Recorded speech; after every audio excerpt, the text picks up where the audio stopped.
بسم اللہ الرحمن الرحیم. ہم اپنے پروگرام کو آگے بڑھاتے ہوئے جو بالکل آخری جو بچہ ہے ہماری اس مجلس کا، ہم اس کو پیش کرنے جا رہے ہیں آپ کے سامنے. یہ بچہ آپ کے سامنے حضور صلی اللہ علیہ وسلم کی مکی اور مدنی زندگی، اس کا پورا نچوڑ آپ کے سامنے پیش کرے گا. میں آواز دینے جا رہا ہوں محمد حذیفہ، جو ہمارے اسی مکتب میں سبز مسجد میں فاطمہ اکیڈمی سبز مسجد میں پڑھتے ہیں. وہ آپ کے سامنے حضور صلی اللہ علیہ وسلم کی مکی اور مدنی زندگی کا پورا نچوڑ آپ کے سامنے پیش کرنے جا رہے ہیں. محمد حذیفہ آئیں اور اپنا پروگرام پیش کریں.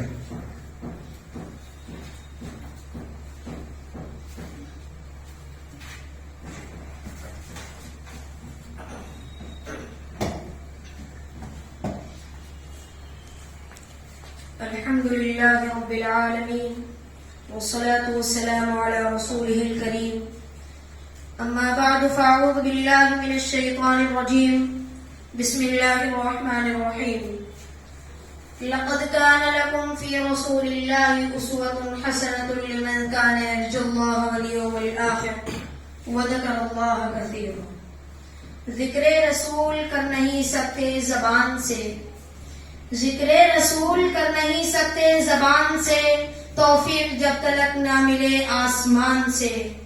محفلیں سجی ہوئی ہیں درود و سلام کی، محفلیں سجی ہوئی ہیں درود و سلام کی، خوشبوئیں آ رہی ہیں ہمارے مکان سے. محترم حضرات، آج کی اس مبارک مجلس میں میری تقریر کا عنوان ہے ہمارے نبی صلی اللہ علیہ وسلم کی مکی و مدنی زندگی.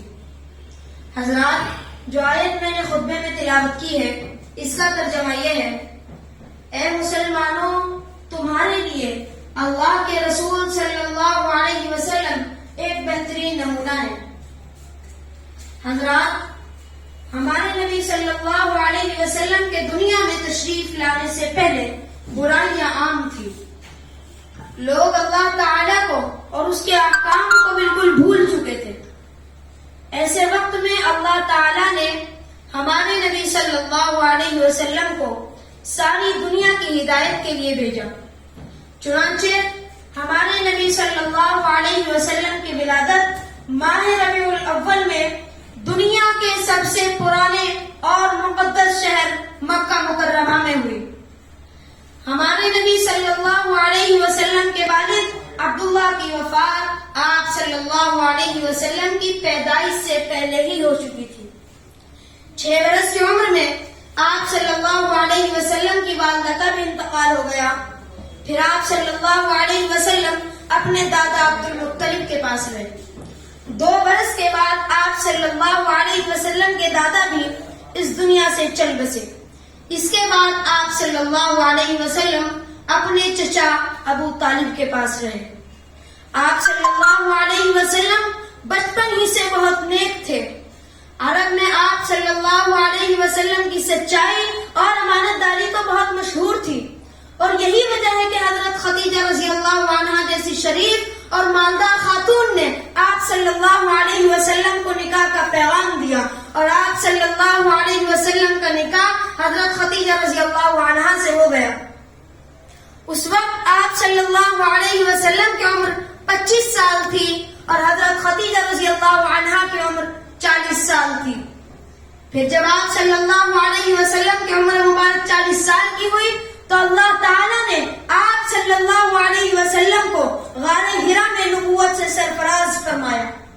حضرت جبرائیل علیہ السلام نے آپ صلی اللہ علیہ وسلم کو سورہ اقرا کی پہلی 5 آیتیں پڑھ کر سنائی، اور یہیں سے نزول قرآن کا سلسلہ شروع ہوا.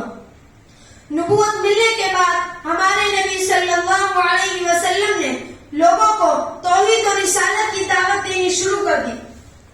سب سے پہلے آپ صلی اللہ علیہ وسلم کی شریک حیات حضرت خدیجہ رضی اللہ عنہا نے اسلام قبول کیا. مردوں میں حضرت ابو بکر صدیق رضی اللہ عنہ اسلام لائے، اور بچوں میں حضرت علی رضی اللہ عنہ مسلمان ہوئے. 3 سال تک آپ صلی اللہ علیہ وسلم پوشیدہ طور پر دین کی دعوت دیتے رہے. اس عرصے میں تقریباً 40 لوگوں نے اسلام قبول کیا. اس کے بعد اللہ تعالیٰ کی طرف سے کھلا دعوت اسلام کا حکم ملا تو آپ صلی اللہ علیہ وسلم نے مکہ مکرمہ سے قریب صفا پہاڑی پر چڑھ کر قریش کے تمام قبیلوں کو آواز دی اور سب کو جمع کر کے اللہ تعالیٰ کا پیغام ان تک پہنچا دیا۔ اس پر کفار سخت برہم ہوئے اور انہوں نے ہمارے نبی صلی اللہ علیہ وسلم اور آپ صلی اللہ علیہ وسلم کے صحابہ رضی اللہ عنہم کو طرح طرح کی تکلیفیں پہنچانی شروع کر دی۔ جب کفار کی طرف سے تکلیفیں پہنچانے کا سلسلہ حد سے زیادہ بڑھ گیا تو آپ صلی اللہ علیہ وسلم نے اپنے صحابہ رضی اللہ عنہم کو حبشہ کی طرف ہجرت کرنے کا حکم دیا۔ چنانچہ کچھ مسلمان مردوں اور عورتوں نے حبشہ کی طرف ہجرت کی۔ وہاں کا بادشاہ نجاشی بہت نیک دل تھا۔ ادھر مکہ مکرمہ میں دھیرے دھیرے اسلام برابر پھیل رہا تھا۔ روزانہ کوئی نہ کوئی اسلام قبول کرتا۔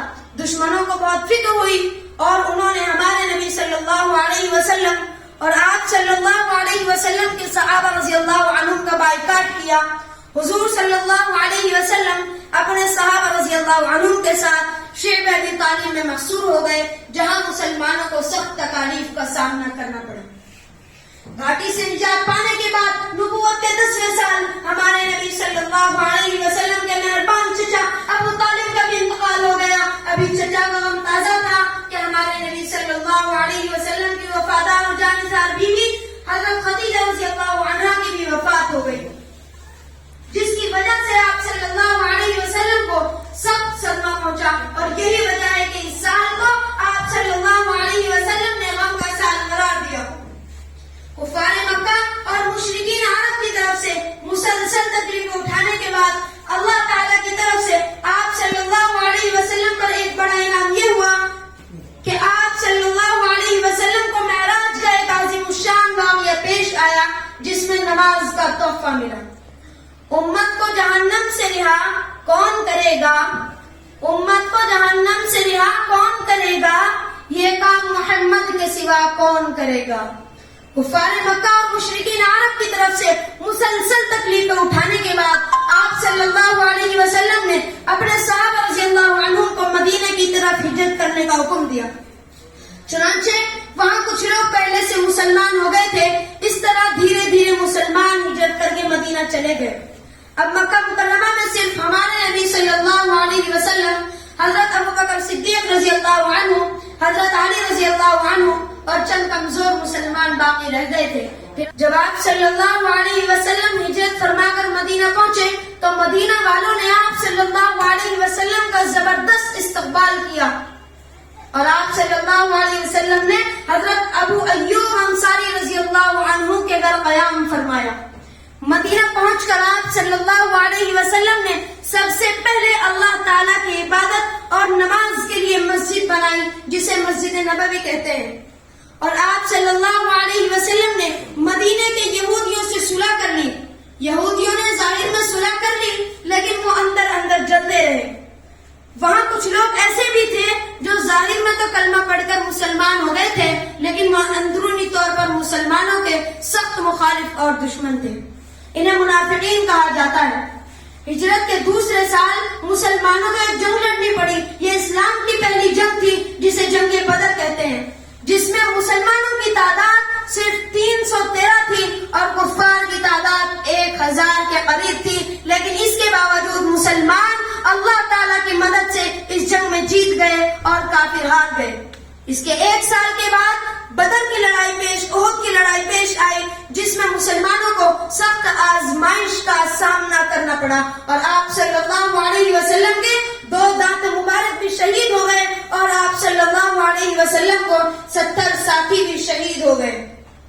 ہجرت کے 5ویں سال ایک اور بڑی لڑائی پیش آئی، جسے غزوہ خندق کہتے ہیں۔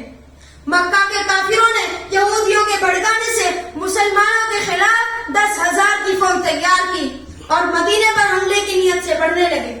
آپ صلی اللہ علیہ وسلم کو جب یہ معلوم ہوا تو آپ صلی اللہ علیہ وسلم نے مدینے کے ارد گرد اتنی گہری خندق کھدوائی کہ دشمن اس کو پار نہ کر سکے، اور شکست کھا کر 1 مہینے کے بعد واپس چلے گئے۔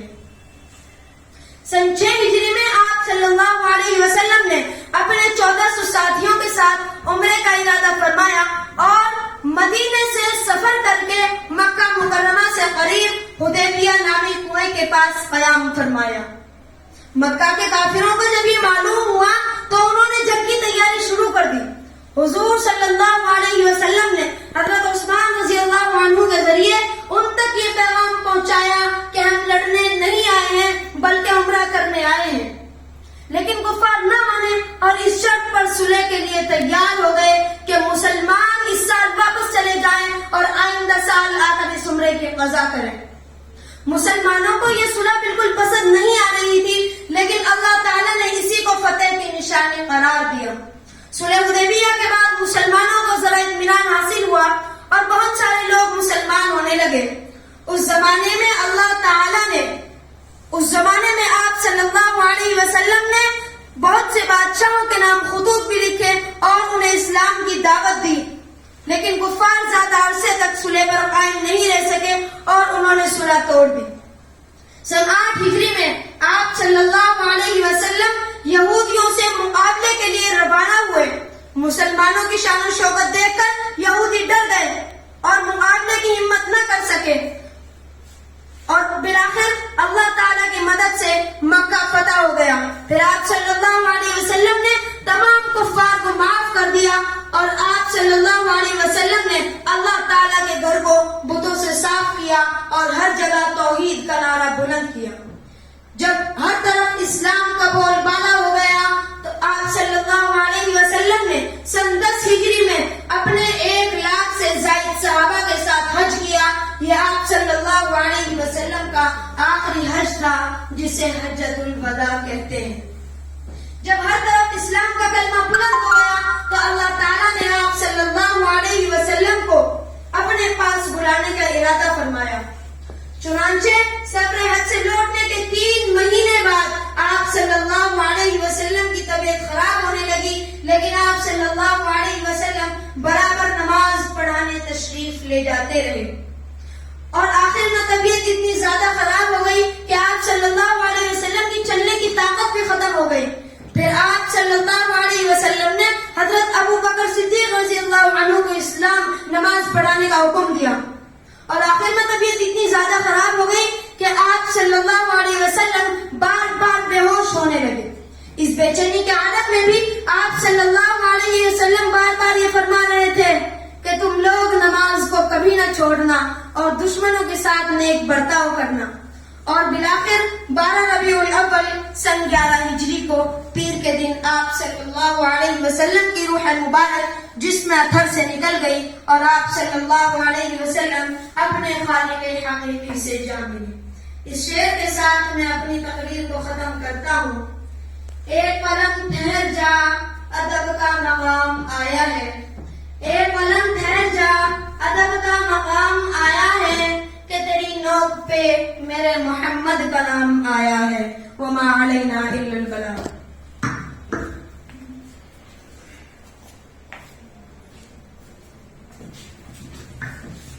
ماشاءاللہ یہ تھے محمد حذیفہ جو آپ کے سامنے حضور صلی اللہ علیہ وسلم کی مکی اور مدنی زندگی کا خاکہ پیش کر رہے تھے اور جو بھی حالات مدینے اور مکے میں پیش آئے وہ حالات اس بچے نے آپ کے سامنے پیش کیے. ماشاءاللہ بہت خوب، بہت اچھے ڈھنگ سے، بہت اچھے انداز سے اس بچے نے آپ کے سامنے نبی صلی اللہ علیہ وسلم کی زندگی کا خاکہ پیش کیا.